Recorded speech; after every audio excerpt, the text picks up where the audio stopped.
Fala gamers! Em 2003 nasceu a premiação Video Game Awards do canal Spike TV, que premiava os melhores games do ano. Em 2013, essa premiação mudou para a Academy Awards, que continua premiando os jogos até hoje. E é sobre ela que a gente vai falar. A nossa lista de 10 mais será os 10 melhores jogos do ano. Meu nome é Ed. Meu nome é Felipe. Sejam bem-vindos.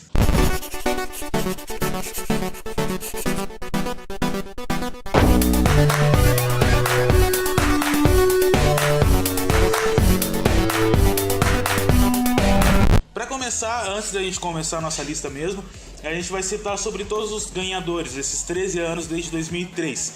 Para não ficar muito chato e a gente citar um por um aqui, e a gente também ia perder muito tempo citando, a gente vai deixar uma lista. Talvez aqui tampando o rosto do... Ou aqui, não sei. Em algum lugar na tela vai aparecer uma lista onde vai estar o nome de todos os 13 ganhadores aí de 2003 até 2017. Mas então vamos para a lista. Em 10º lugar, a gente tem um jogo que particularmente é um jogo que me marcou muito, que é o BioShock. O BioShock é um jogo de 2007. Ele foi desenvolvido pela 2K Games e ele lançou para Xbox 360 e PC.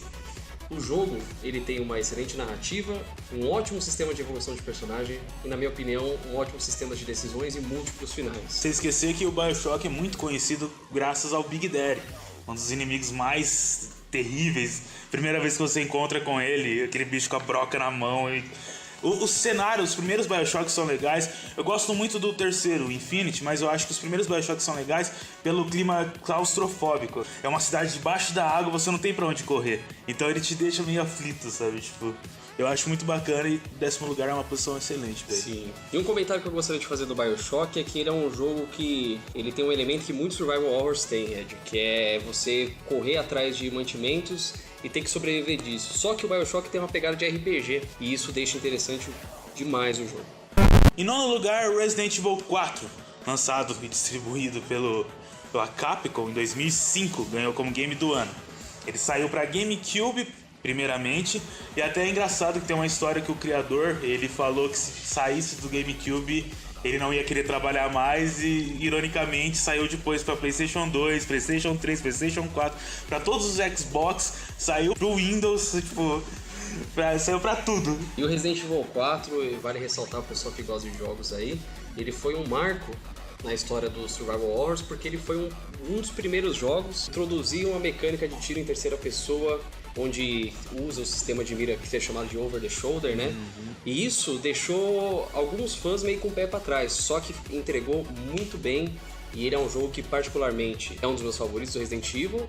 Eu prefiro o famoso Tank Control, né? Que é a câmera estática, que é como se fosse planos, que é baseado em filme e tal. Mas Resident Evil 4, pra mim, pra todo mundo, marcou demais, com certeza. E é legal também que além do modo da história que veio nos próximos remasters, eles trouxeram também duas histórias diferentes que meio que abordavam. Na verdade, abordava o ângulo da Ada, tipo, durante a história ali, tipo, que ela, como ela sempre... Se o Leon aparece na história, a Ada tem que estar na história também. E meio que, tipo, coloca um paralelo, tipo, você encontra ela várias vezes, mas você não sabe o caminho que ela fez. E na história Separate Ways, você consegue ver todo esse caminho. Se você colocar lado a lado, eles meio que batem realmente os pontos lá, tipo, o tempo de cada gameplay. E além do Separate Ways, tem o Assignment Ada, que é um gameplay mais parecido com o modo Mercenários que tinha nos Resident Evil 3 e 2. Em 8º lugar, a gente tem um dos jogos que é mais comentados aqui nessa faculdade, que nem eu aguento mais ouvir, que é o Elder Scrolls V, ou 5, né, em português, que é o Skyrim, que foi um jogo lançado em 2011 que ganhou o jogo do ano também. O jogo foi desenvolvido e publicado... Não, pera, vamos cortar. Era eu que tinha que falar. Não, perdão. Então, ele foi desenvolvido e publicado pela Bethesda e ele foi lançado em 11 de novembro de 2011 para PC, Xbox 360 e PlayStation 3. E saiu depois também para Nintendo Switch e para as novas gerações como o Xbox One e PlayStation 4 e também PC, que ele saiu com uma versão remasterizada, que inclusive deu muita polêmica porque os próprios mods que lançaram faziam um gráfico melhor que a remasterização. É engraçado que, tipo, a Bethesda aceita tanto que, tipo, eles fazem só metade do serviço e a outra metade quem faz é os próprios jogadores, quem gosta do jogo. Meio que a Bethesda nesse último remaster que ele fez pro Skyrim e pro PC, ele meio que traz um pacote já com os melhores mods que a comunidade criou pra poder melhorar o gráfico, pra trazer mais diversão, pra trazer, tipo... Então eles meio que aceitaram, assim, a gente faz metade, a outra metade o próprio pessoal termina, sabe, pra gente. Skyrim, tipo, tem uma legião muito grande de fãs. E claro, é porque, tipo, pelo tamanho do mundo que eles criaram, né? Que eles criam a cada novo jogo, né? Sim. Ele tem uma história medieval muito bem localizada, né? Ele tem um universo muito amplo. O Skyrim, ele é um jogo que eu acho que poderia ser melhor, mas eu tenho um problema com jogos da Bethesda. Pra mim, Fallout, ele é um Skyrim com tiro, entendeu? Eu posso estar errado? Posso, mas essa é a minha opinião. Vocês têm todo o direito de comentar aí se vocês acharem o contrário. Então eu sou muito fogo de palha com o jogo da Bethesda, mas eu não tiro a grandeza do Skyrim. Ele é um jogo sensacional, que inclusive eu tô falando isso, mas tenho 150 horas de jogo na Steam. Em sétimo lugar, nós temos Dragon Age Inquisition, lançado em 2014 pela BioWare e distribuído pela EA. O Dragon Age Inquisition vem em uma série da BioWare. A BioWare é uma empresa muito conhecida por jogos de RPG de múltiplas escolhas, onde suas escolhas levam para caminhos muito diferentes. E Dragon Age chama muita atenção porque ele é uma trilogia, o Inquisition é o último da trilogia, e a BioWare criou um sistema que as suas escolhas do primeiro jogo, do primeiro Dragon Age, você podia transportar ele pro segundo Dragon Age e depois pro Dragon Age Inquisition. Ou seja, você meio que moldava o mundo e finalizava ele, tipo, com os seus passos, da sua maneira. Então o meu jeito de jogar ia ser totalmente diferente do seu jeito, porque talvez uma escolha que você tenha feito no primeiro tenha sido diferente do meu. Então, tipo, te leva a muitos caminhos diferentes. Isso me faz, imagino o quão complicado deve ser para escrever um roteiro de um jogo desse tamanho, sabe? Tipo, com tantos caminhos, sabe? Tipo, deve ser uma coisa terrível. Dragon Age, eu acho sensacional, vale ressaltar aqui, que é o sistema de combate dele, né? Que é um sistema de combate que ele é uma mistura de combate por turno e tempo real.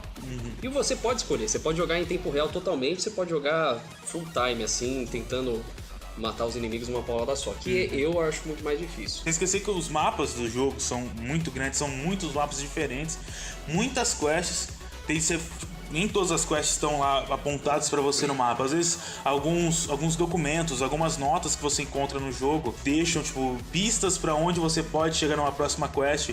A história do jogo, por ser uma finalização, você tipo termina de uma forma épica, da forma que você imagina que deveria ter terminado mesmo. Você, como líder da Inquisição, você tipo tem muitas missões para decidir. Você tem muitos caminhos para seguir e muitas coisas para escolher. Então eu acho que Dragon Age teria que estar aqui mesmo, nessa posição. Com certeza, eu acho que foi o jogo merecido para ganhar em 2014 e é isso.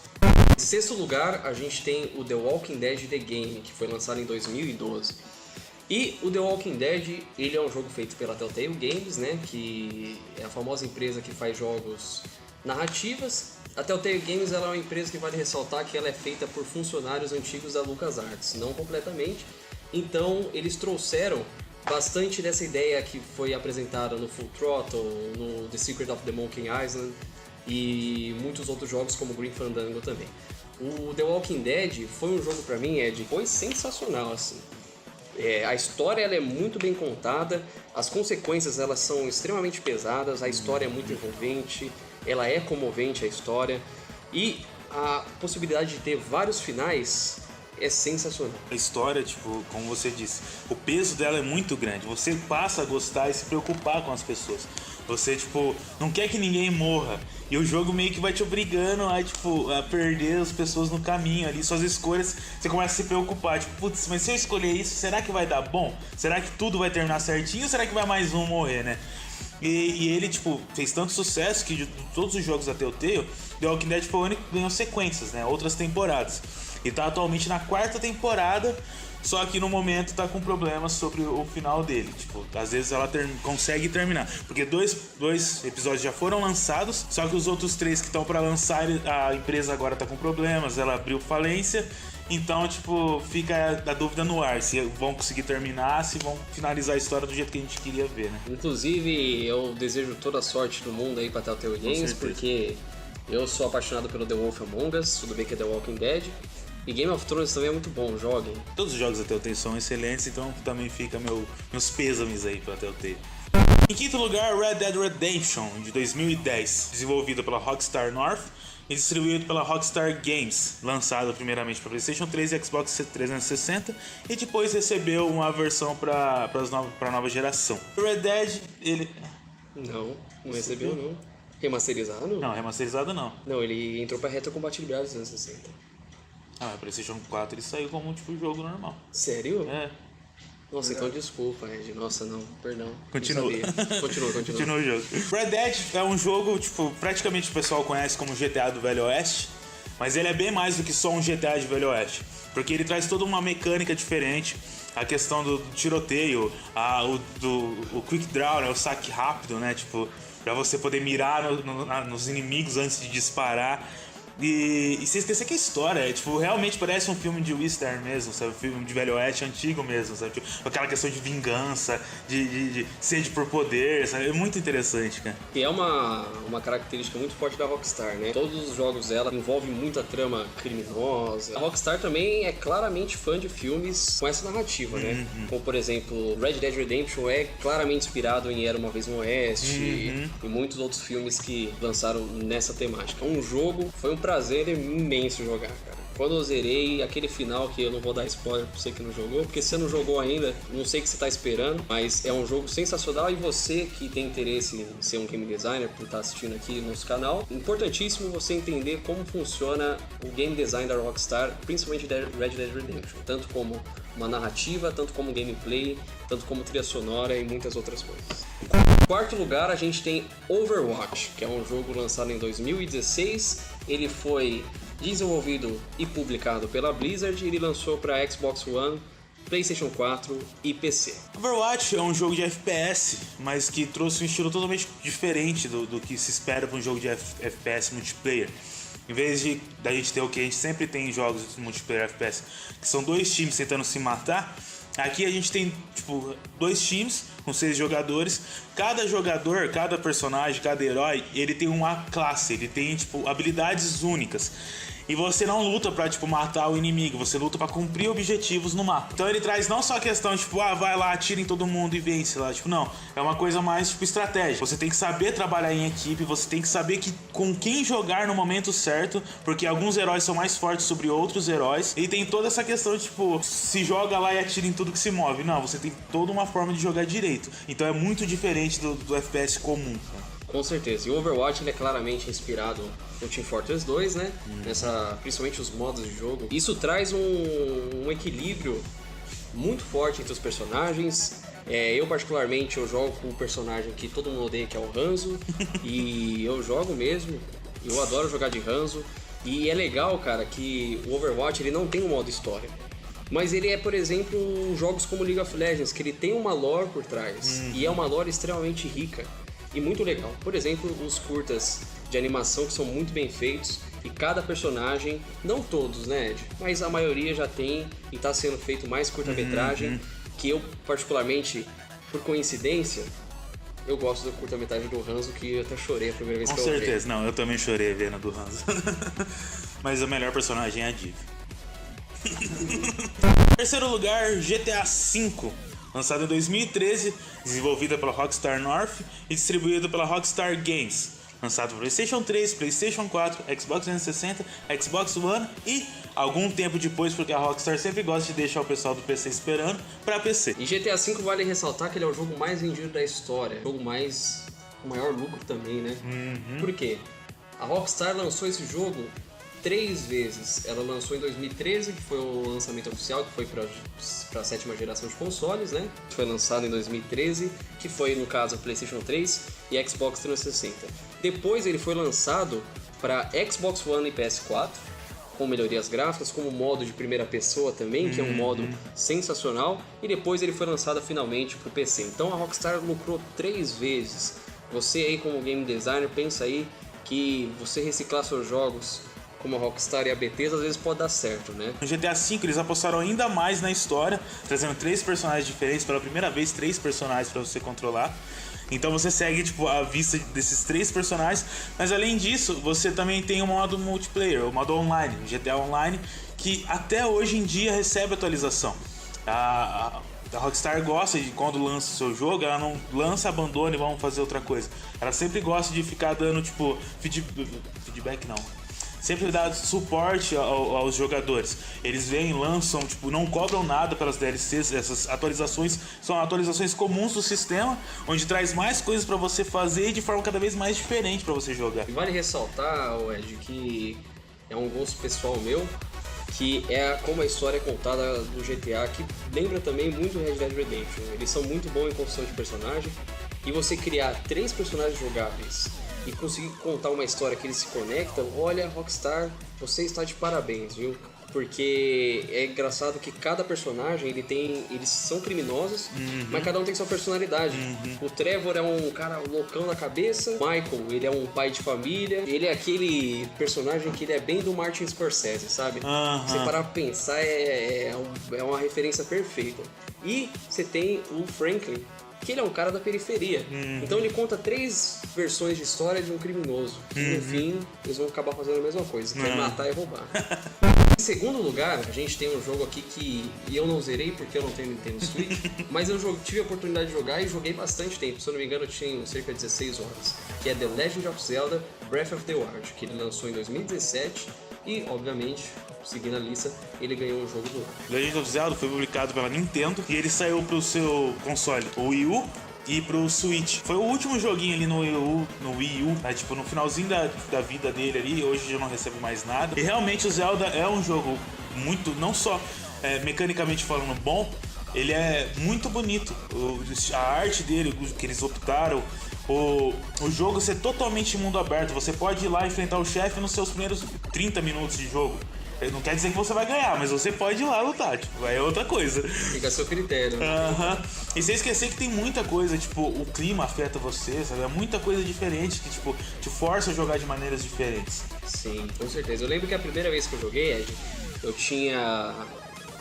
No Zelda, nesse Breath of the Wild, você tem as torres, que ele é tipo do Assassin's Creed, né? Você sobe lá e libera a localização do mapa lá. E aí tinha um lugar que tinha aqui que ele era da neve, e eu não sabia que tinha temperatura no jogo. Então o que eu fiz? Eu ia lá e morri, eu falei, caramba, como que eu vou fazer pra chegar lá, né? E aí o que eu descobri? Eu descobri que você pode fazer se eu não me engano, é uma comida.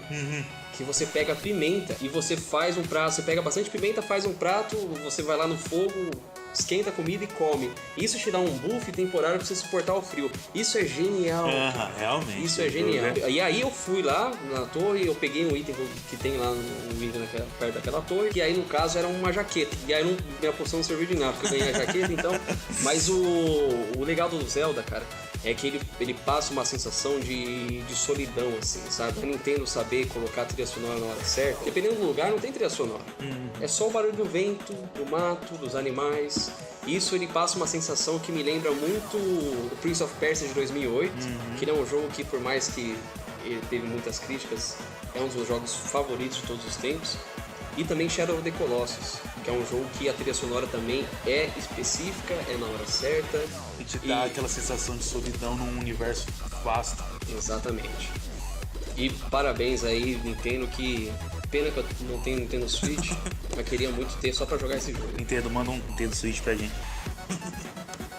Nosso primeiro lugar temos The Witcher 3 Wild Hunt, lançado em 2015, desenvolvido e lançado pela CD Projekt Red, uma das melhores empresas atualmente no mercado. Depois de ter lançado The Witcher 3, ela cresceu muito na questão por ela não ser tão mercenária como na época começaram outras empresas sendo acusadas de lançar jogos mal acabados, com 40, 50% do jogo. A Projekt Red sempre lança o jogo finalizado, com a quantidade certa. Se lança uma DLC, não é o final da história que está sendo lançada que você tem que pagar, não. A DLC é mais conteúdo para você. Então, ela ganhou muito status no mercado. E ele foi lançado pro PlayStation 4, Xbox One e pro PC. O The Witcher 3, ele é um jogo que ele tem uma criação de personagem também sensacional. A história do Barão Vermelho, eu tive que pausar o jogo depois que eu fiz a quest e digerir o que aconteceu, porque foi muito impactante.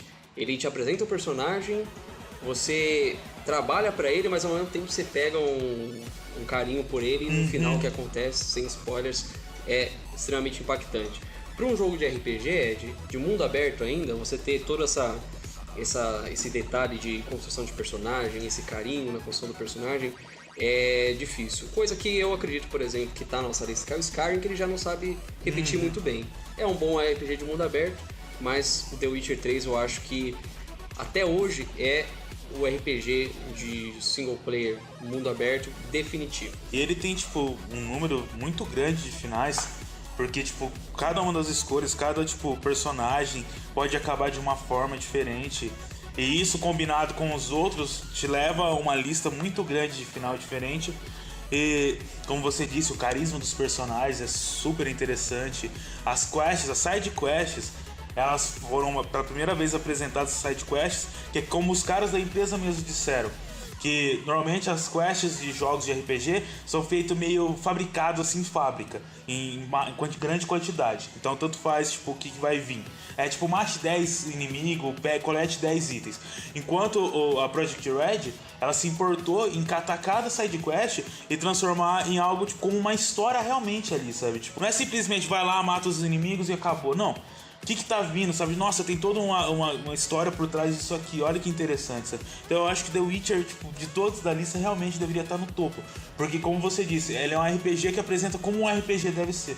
Nos boxes de mídia física, tanto do PS4 e tanto do Xbox One, vem uma carta de agradecimento da CD Projekt Red. E ela deixa bem claro, lembrando que é em português brasileiro, e ela deixa bem claro o quanto ela se importa em dizer o quanto ela está feliz de você comprar o jogo e sabe que o nosso dinheiro é suado para investir no jogo dela. Então você ter esse carinho como a CD Projekt Red tem com os jogadores, em se importar em dar conteúdo depois de comprar o jogo, não simplesmente comprar, joga aí a história e tchau e benção. Não, eles lançam DLC, como você disse, totalmente grátis, e a única coisa que você paga mais são as expansões, que segue o sistema de expansão de antigamente, como o Diablo 2 fazia, o Diablo 1 teve, que era o quê? Você paga por um complemento da história original. Ou até pode ser uma história que não tem muita ligação, mas é uma continuação da experiência que você gostou tanto e acabou, mas você tem chance de jogar de novo uma segunda história.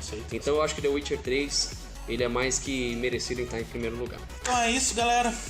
Essa foi a nossa lista dos 10 melhores jogos do ano. Se você concorda, deixa o seu curtir aí. Se não concorda, não precisa deixar o descurtir. Comenta aí embaixo pra gente, fala aí o que você acha. Tipo, a gente pegou em cima de uma lista que já existe. Nós não somos as pessoas que escolhem os games do ano. Então a gente catou essa lista e fez nosso próprio 10 mais aqui. E é isso, tipo, deixa o curtir, compartilha, mostra pra todo mundo que gosta de games. Segue a gente nas redes sociais. Quer dar um último recado? Não, é isso, galera. Obrigado aí por assistir. Eu espero que vocês tenham gostado. E é isso. Muito obrigado. Valeu.